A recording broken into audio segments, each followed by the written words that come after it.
Hello my friends, welcome to Honest Violets. Today I'm going to show you something really special. So it's a tomato greenhouse in Iceland. We are in Fridheimar. I'm not sure if I pronounced the name correctly. We will ask inside. But this is a country known for ice from one side and fire from the other side. So it's a country where only 300,000 people are living and they have 150 volcanoes and they grow tomatoes 1 ton per day. Let's go inside and see how they do it.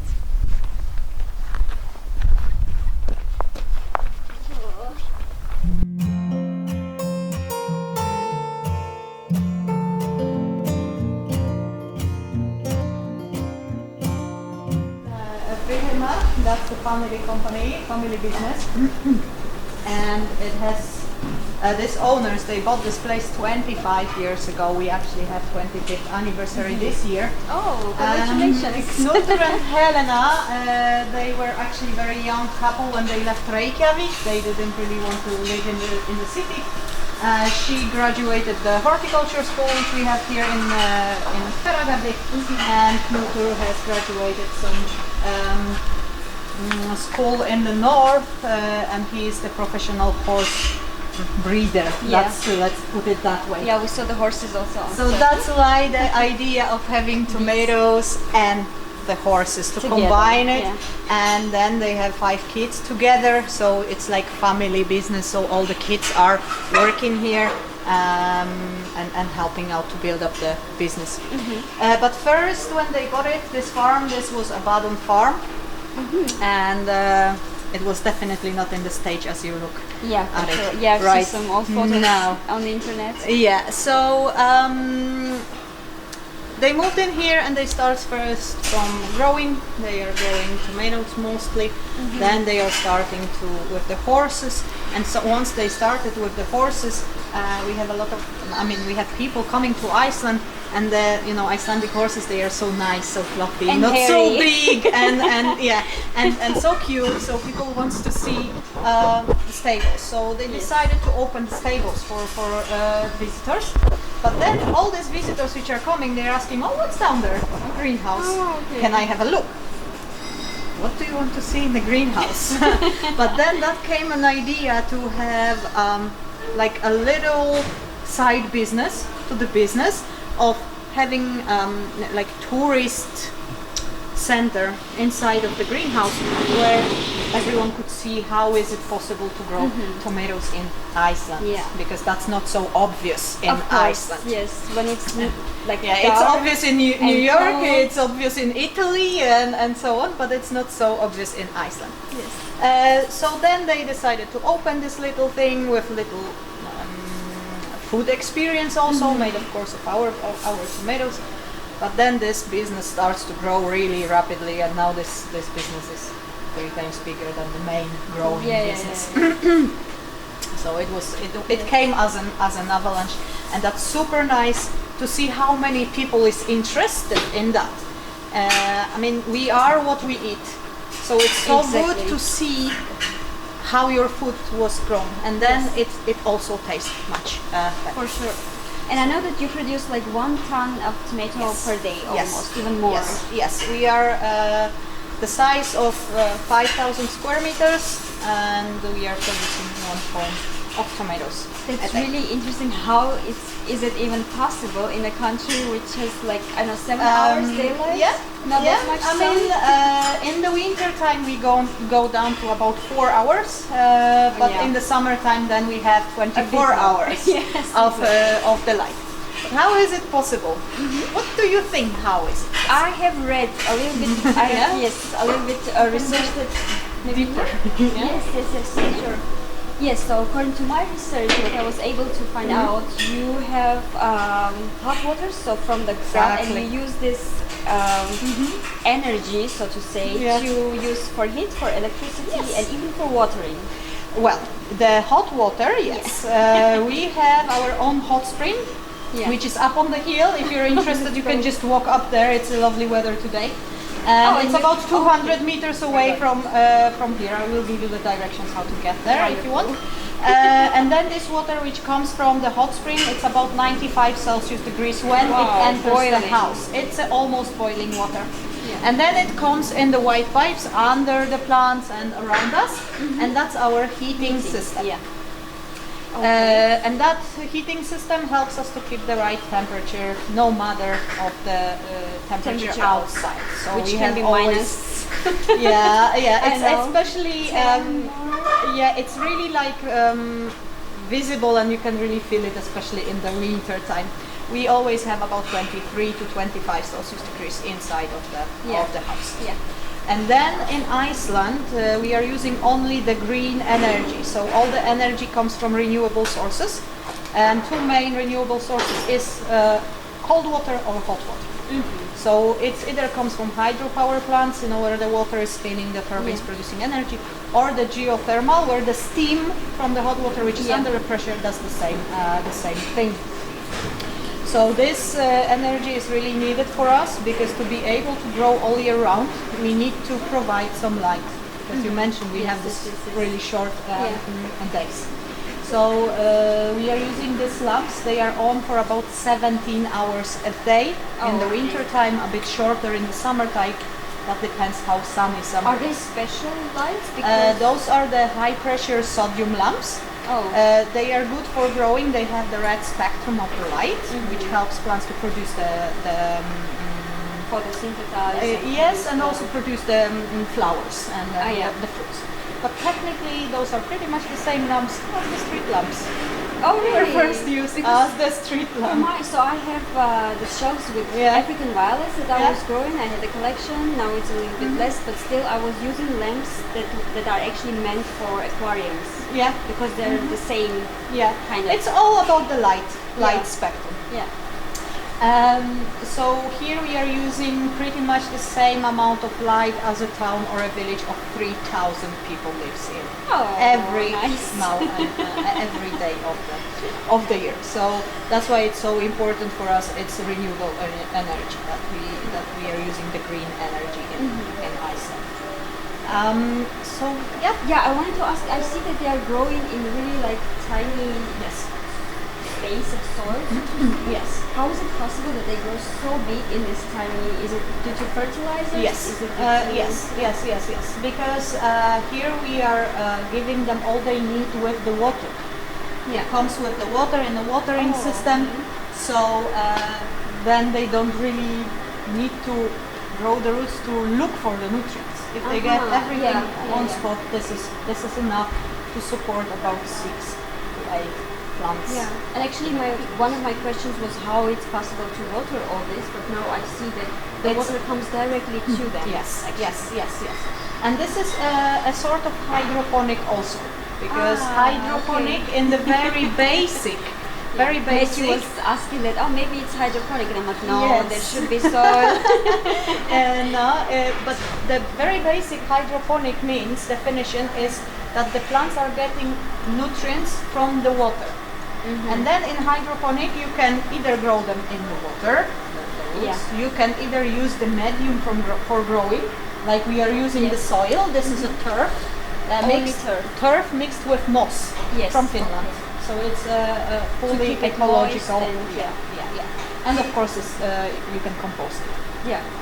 So this is really eco-friendly. Yes. Even this thing which is covered, this looks like a plastic, but this is not a plastic. It's this. It's the PLA called. So it's made from the plants. Bees. They are very friendly, but they still can sting. Yeah, that's why I don't want to touch. But I know that you you kind of control the pests thanks to the bees and some other bees for pollination, but some other insects to kind of do this pest control. Yes, because we are, like I said, we are ecological farm. That means we are not using any pesticides in here. So in Iceland, we don't really have much of the problems with the pests or diseases, because we are so isolated and so dark and cold. We have mostly the whitefly. That's the most common pest. Yeah. You probably know the whiteflies yourself. So they are coming aphids, always. No? Aphids, I know that they're not really so annoying. much. Not so much. But what we use here is the biological pest control. and that's technically a good guy against the bad guy. Yes. So if you imagine the whitefly as the bad guy, then we are bringing into the house the good guys, Macrolophus, that's the tiny green wasp, and they are Okay. natural enemies, so they are fighting each other. Kind of Yeah. eating each other. Oh. So that's about keeping the balance. That's really interesting because I know that ladybugs are eating aphids, but I didn't know that Yes, this, yes, this yes. kind of It's technically like you have a mice in your house, then you get the Yes, cat. yeah. So that's the same. Exactly. The same. Easy speaking, the same. I want just to mention that the smell here is so wonderful. Yeah, it can turn. Shall I help or Yeah. it is stinky? It shouldn't. They are really not. They are not really aggressive unless they are under really stress. Yeah, or if situation. they feel someone attacking them. And this amazing creatures, the bumblebees, we are actually importing them from Netherlands. It comes from Koper company, and they are, I think, in this area one of the biggest breeder of bumblebees. And also they are making all this pest control and the research. I can show you better in here in the box how they look like. And do they produce also honey here? Like- Just a little bit. Yeah? Just a little bit. So Oh. yeah. Look Here at came the this. queen out. Oh, See? that's the biggest one. Is the queen? Yeah. I've never seen So something we are like this. importing them from Netherlands. In each box there is one queen and 60 working female bees, ladies, and they are really hard workers. One bee can visit about 2,000 flowers each day, so that's really a lot. They are not only hard working, but they are also really smart and clever. But I used to say that they are so smart and clever because they are women's. They are marking the flower. So when they are flying and pollinating, they are sitting on the flower and they are leaving the footprint on the flower. The yellow flower is so soft, so when they grab it with the leg, they leave like a bruise on the so the that flower. they know that they've already been there. And leaving pheromone. And pheromone, the smell, is for them, so they know. Exactly like you said, that it's done nothing to do for me here, but then also it's good for me because I can easily control if they are working or not. I can see the brown marks, brown Will spots. you also show us the brown spots? Yeah, I'll later try. when we I'll meet try. them? Yeah. It will be hard to find on these plants because They they are have so already not in the blooming season, but maybe. Yeah, they are blooming every day, but then I can go then later on a little bit to the back, and then I have the plants which are lower, so I can show you that. The point about these ones is the lifetime. Natural lifetime of the working bumblebee is quite short. So they are living about 6 to 8 weeks after we get them in here. Oh. And that's Why? natural lifetime of the okay. bumblebee.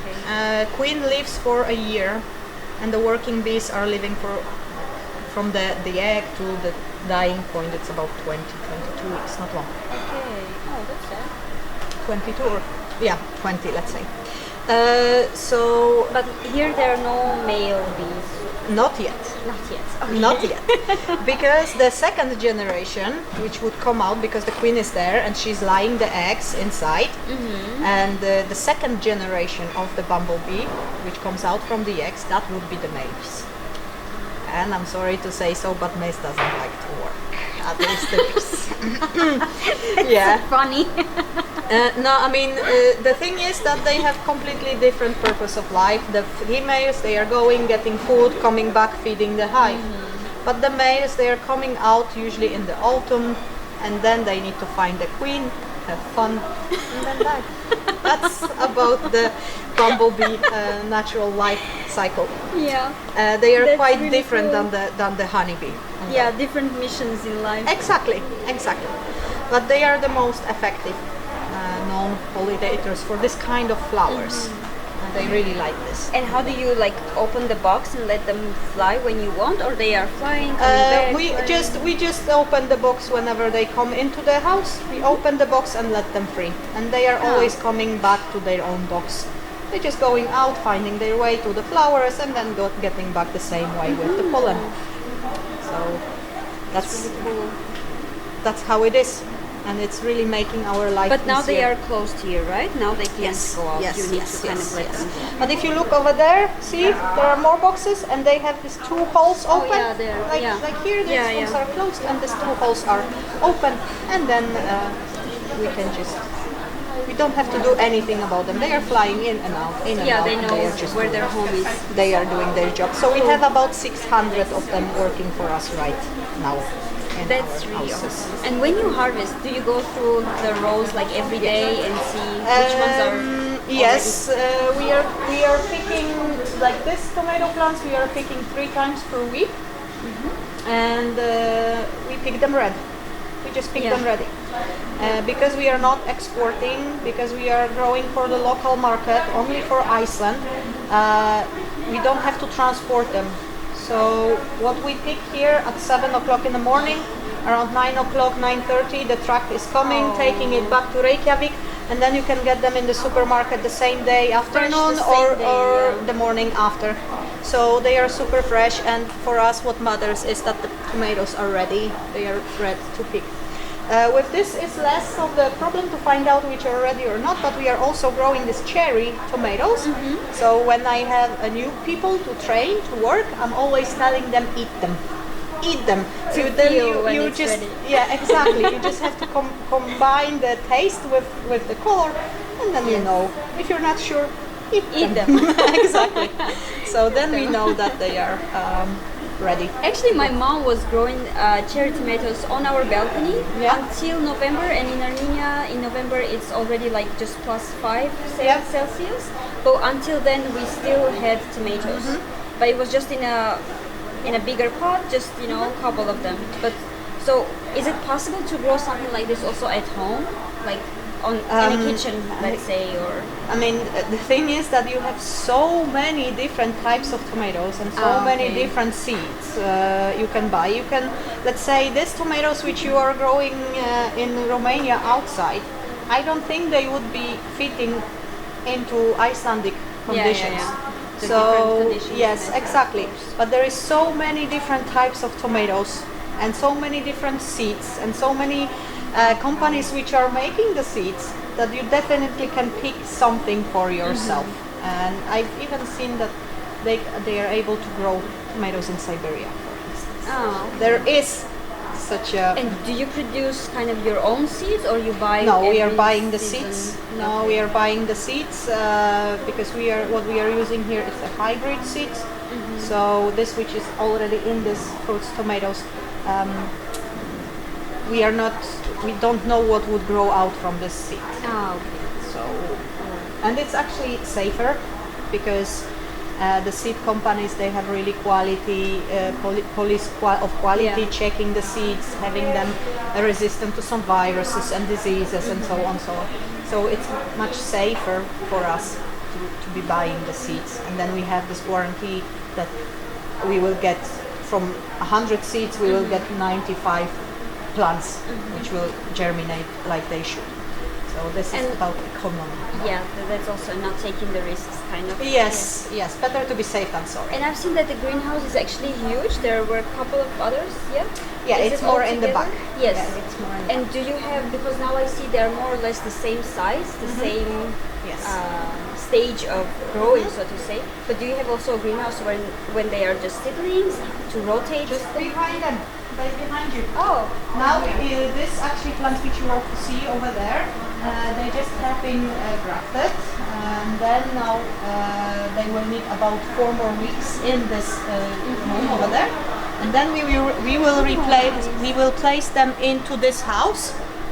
yeah. And we will place them in between the old plants. So you can see empty spaces between the growing buds. Yeah. So this will be the space for the new ones. New ones. And then you remove the old ones. You put. When we take the new ones out, then we take the tops of the old plants to stop them from growing, and we'll be just. Don't worry, it's just a we will be collecting the rest of the tomatoes from the old ones while we are waiting for the new ones to come. This is so-called interplanting system. Interplanting system. Yes. Okay. I can show you them later on a little bit in the back. It's not open for everyone, but I can show you how the system looks like, so you have any idea how that looks. So, but this interplanting system helps us to harvest every square meter every day of the year.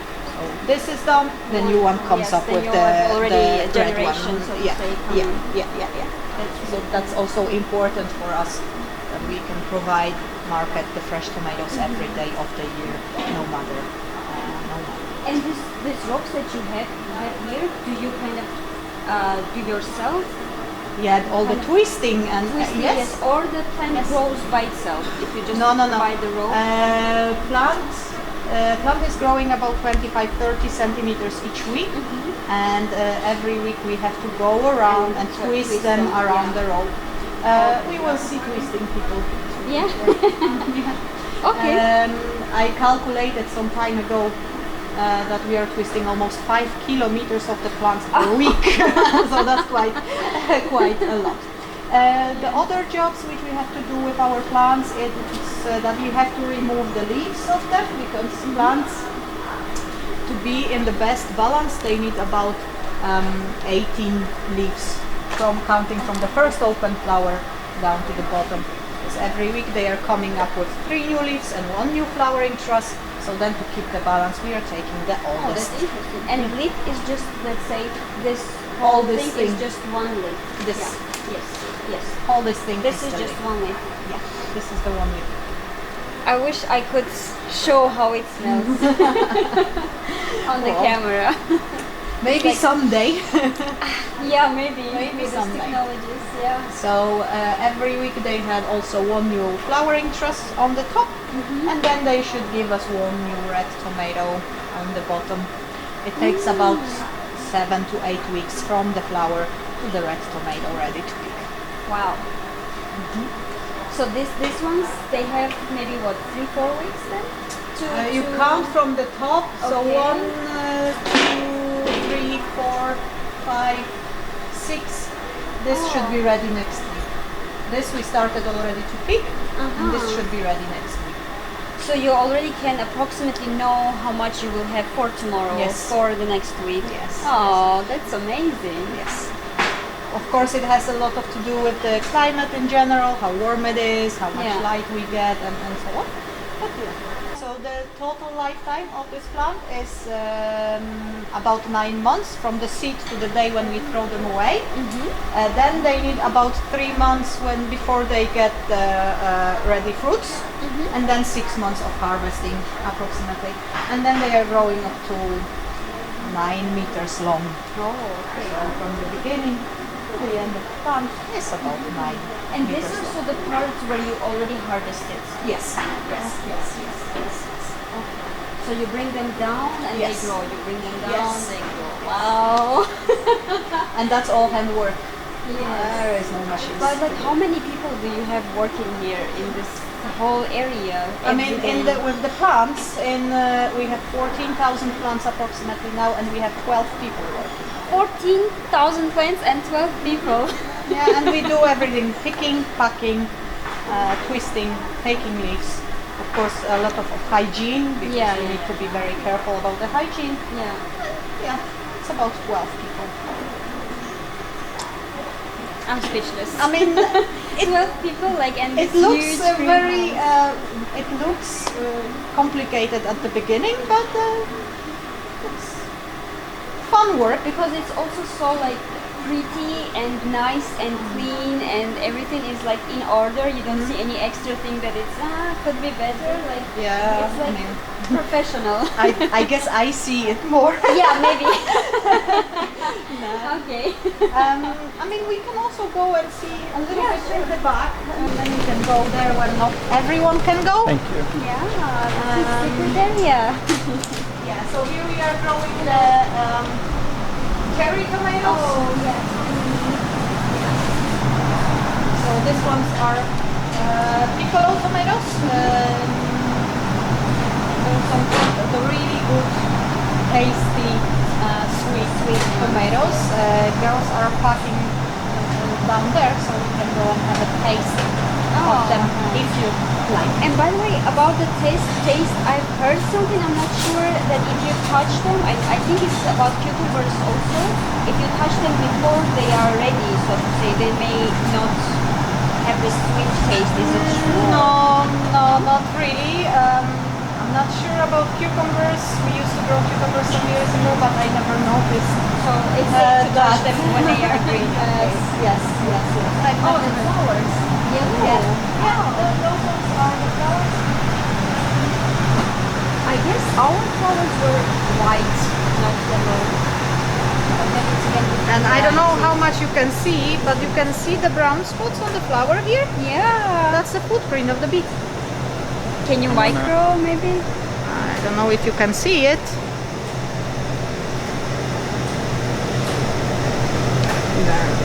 These small dots. Yep. Oh. Yeah, that's the footprint of the bee. This is amazing. So yeah, that's the way how to recognize if the bees are working Yeah. or not. And what can be the reason if they are not working? Did you have such Many reasons. First of all, the most what they need.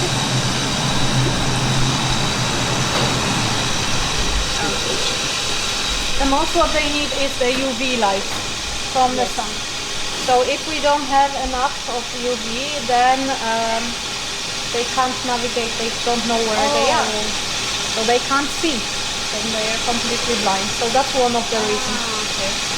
If let's say the hive is set really close to the lamps or the sun is shining directly on them, it gets too warm. So they will all stay inside to cool down the hive. For instance. If it's too cold, they will be also like not very So happy. you need to be professional and understand also the bees, Yes. not only the plants but the bees and their whole system. How it Yes, works. yes, yes. Yeah, at least a little bit. That's for you to know. Also, if you're interested more in that, this Pest company, they really have a nice web page and also YouTube channel where you can see all the movies, how the the pest control works like and how the bees are working like. It's super interesting to see. For sure. Also. I'll check it. And so these ones are our piccolo tomatoes. Seeds come from France, from the Goutier company, and we are packing them down there. I will show you. Into the box like this. This is not the plastic. Also, it's the same thing as you have seen on the grow board. So it's fully compostable. Wow. You can have a taste if you want. That's also beauty of Iceland. You can eat them straight from the plants. That's the beauty of being eco. I don't know even what to comment. This is wonderful. This is a little bit noisy. Now I would like to show you this interplanting system. Then it looks a little bit more, maybe not so clean and organized. So here we have the new plants. See, they are just up here. Oh yeah. And here we have the old plants. And we are just finishing to pick the old plants. There is some leftovers of the tomatoes. But then we are waiting for these ones. So that's how they are So growing. you completely remove this old one. Yes, when this one will start to give us tomatoes, the lifetime of this one is done. Wow.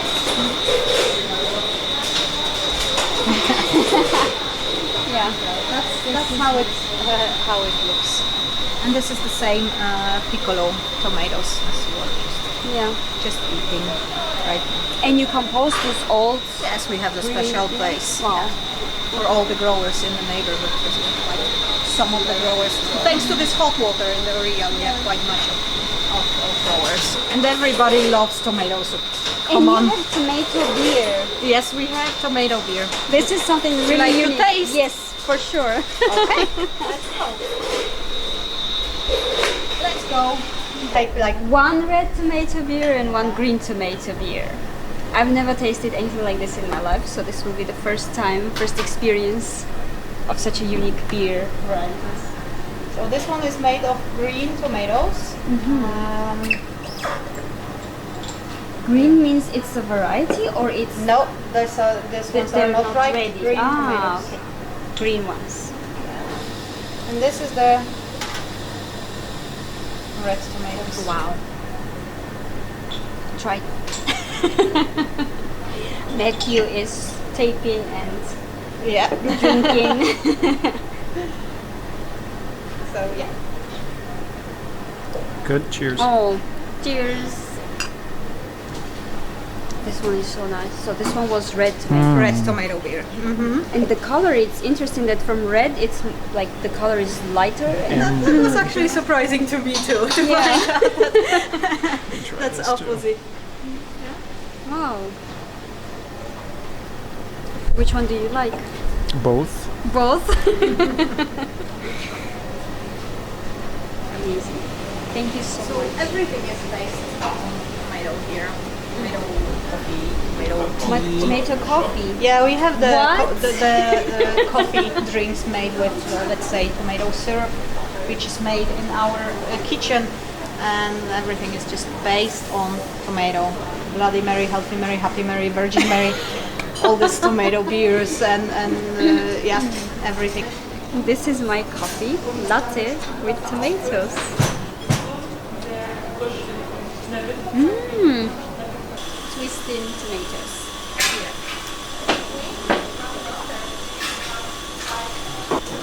Okay, so maybe just the last summary, so to say, for the viewers to understand what was it all about. So we're in Iceland in Fridheimar. Fridheimar. Yes. It's a little bit difficult to pronounce it correctly, but this is an amazing greenhouse growing tomatoes, almost 1 ton and even more per day approximately. And how they grow it, so you use hot spring water. Yes. The hot spring water which flows through the pipes, and it's used for heating, for irrigation, and no, Irrigation. not irrigation. The irrigation water comes from it's cold water. It comes from glaciers. Ah, yeah, great, of course, fire and ice, Iceland. Exactly, that's the thing. Yes, and so you use also this turf together with moss to grow the tomatoes. You twist them when they grow. Every week you know how much you will have approximately for next week, because you already see the rows and you can count how much you will have. And then it's interplanting system, when the seedlings grow next to the bigger tomatoes, and they kind of change the generations. Yeah, replace the big ones, and the big ones, when they grow, you pull them down slightly, and then the new ones are growing, and once the big ones are done, you cut them, you compost them, and the new generation starts to grow.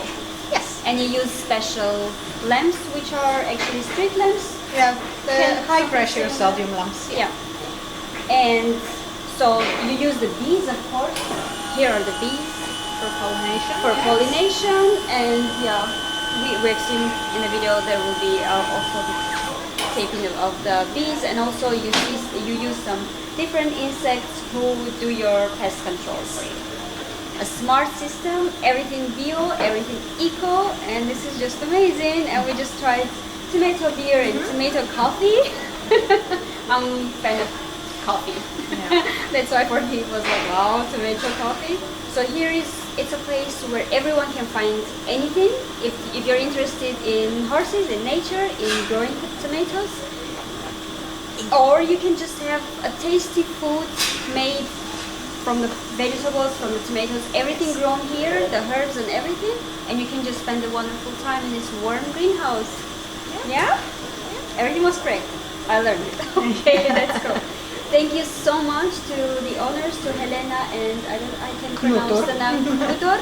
Yes, so the family-owned business and their 5 kids that also allowed this, made this happen, so to say, and of course Eva. Yep. Yes, That's me. to show us everything, to explain us everything. This is a wonderful experience for me, and I hope also for all viewers of this video. And thank you to Matthew who is taping. Thank you so much. Yep. You're welcome. Thank you. Good to have you here. Wow, this is wonderful, seriously. You come here to Iceland, right? To see the waterfalls, the glaciers, and the geyser, of course, the hot water and the volcanoes. this is it. Yes. This is the same nature, just use it. Thank you very much for watching this video. I hope you liked it. Maybe you've been to Iceland, maybe you've been to this wonderful place. Please write down in the comment section below.